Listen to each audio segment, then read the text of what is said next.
Seusai membawa bantuan logistik lewat udara ke wilayah Kulawi, Sigi dalam perjalanan kembali ke Palu, helikopter M17 TNI Angkatan Darat harus mendarat darurat di Desa Pandere, Sigi, Sulawesi Tengah karena gangguan mesin.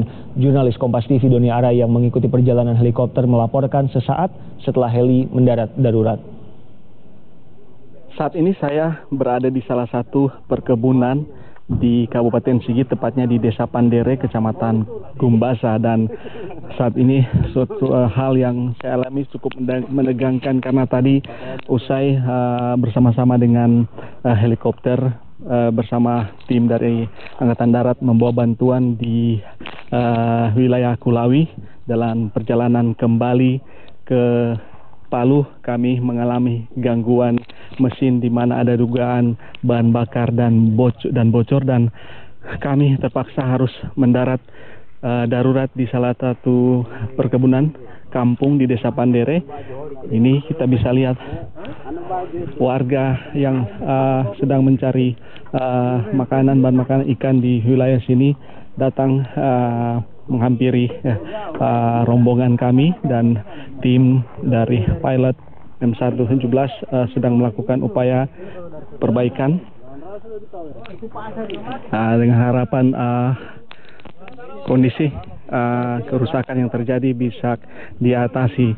Dan di sini bisa kita lihat ini ada di daerah yang cukup terpencil, di seputaran ada pegunungan dan akses di seputaran daerah ini dikatakan oleh para penduduk telah terputus karena akibat gempa, dan mereka sangat mengharapkan adanya bantuan yang segera agar mereka cepat kembali pulih karena cadangan bahan makanan mereka sudah mulai menipis. Bisa kita lihat saudara, ini banyak masyarakat yang mengetahui ada helikopter yang mendarat darurat, mereka datang berbondong-bondong membawa anak mereka, dan ada juga dari seberang sungai sana yang berusaha datang, yang berharap bahwa yang mendarat ini adalah helikopter yang membawa bantuan. Dan tadi memang kami di dalam pesawat cukup sangat khawatir dengan kondisi keadaan terjadi gangguan mesin tersebut, dan bisa berharap bahwa kondisi perbaikan pesawat ini segera bisa diatasi.